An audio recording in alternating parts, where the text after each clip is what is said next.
Hey, buddy. Guys, it is time to stop.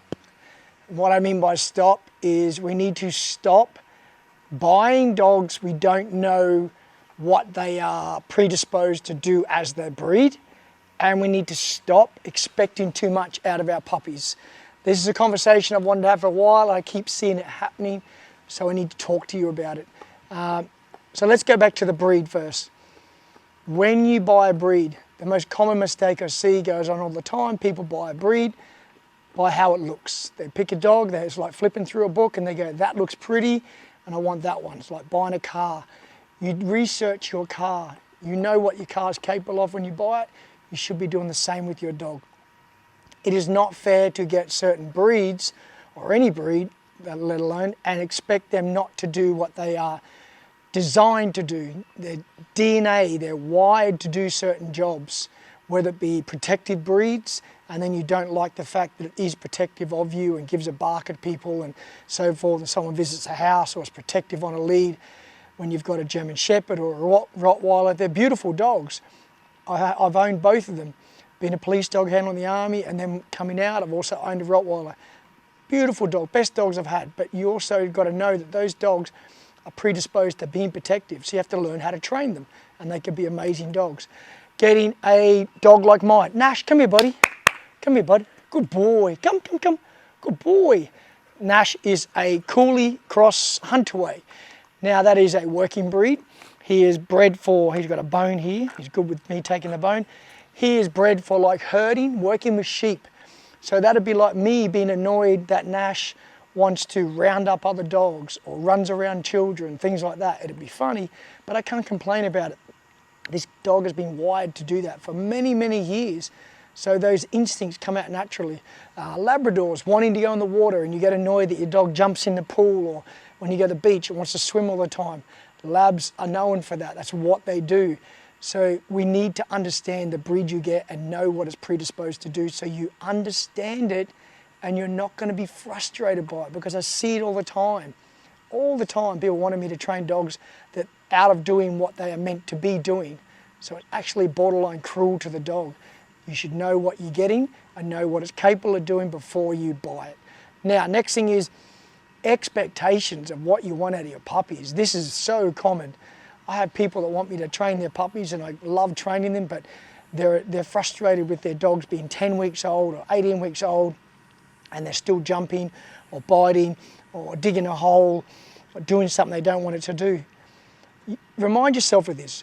Think about what you would expect out of your child when it's 1 year old. You would expect nothing from it. You know, it's a 1-year-old child. It can't do anything. It can barely walk yet. So you expect nothing. But for some reason, people seem to expect their dog, their puppy, 10 weeks old, so times that by 7, it's barely over a year old. You're expecting it to not jump, not bite, don't dig a hole, work perfect, walk on a lead perfect, come back every time, stay, sit, down. We need to take a breath. You need to understand that no matter how good you are as a trainer, myself included, I cannot make my dog age any quicker than he will. I can train him to do things, but there's many a time where he still plays up. And I can't get frustrated because he's a puppy. He can't help it. He's a juvenile. He has his instincts to play and do what he does. So he's not going to stop doing that. We need to understand that we just need to wait. He'll age, but you keep doing the work. And I say to people that I train their dogs all the time, it's like when you have your little child. Let's use a 2-year-old, 3-year-old even. You're teaching it, it's starting to talk and walks, obviously, teaching it manners to maybe say please and thank you at that age. Now, do they do it every time? No. But you keep teaching it because you know when it's an adult or a teenager, hopefully all those rules that you taught it when it was young are going to come out. That is like your puppy.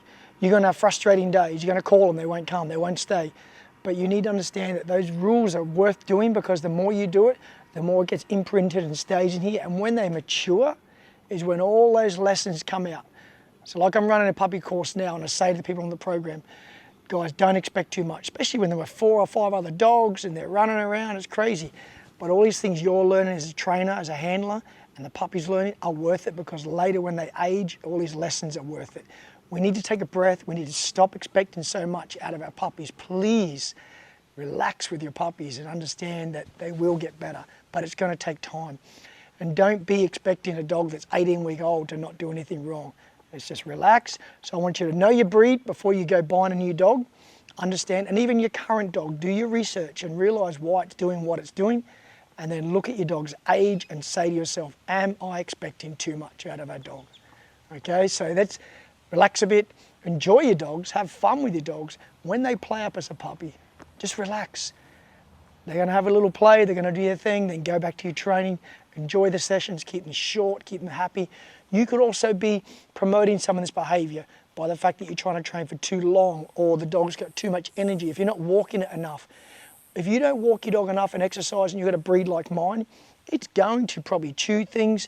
It's going to try and dig in a garden because it's got all this energy that it needs to let out.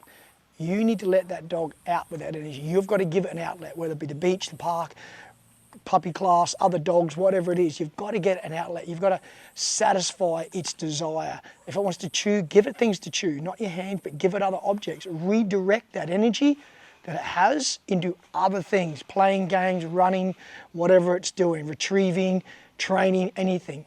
So let's get to know our dogs better. Let's be more patient, enjoy our dogs. Hope this video helped you out.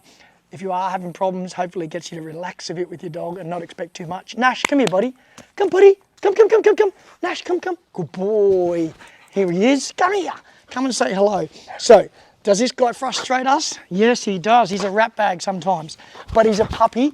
He's like 7 months old, so he has little bad habits, even that one there. But you've got to, do we get frustrated? Yeah, you can get a bit, oh, come on, Nash. But you also remind yourself you've got young dogs on hand and he will get better. So if you like this video, please share it, like it, give me a subscribe, tell others about it. Hopefully it can help you out and help others out, that they learn to know their dogs better, enjoy their dogs more and be less frustrated. Thanks for watching, guys. See ya. Get it. Good boy.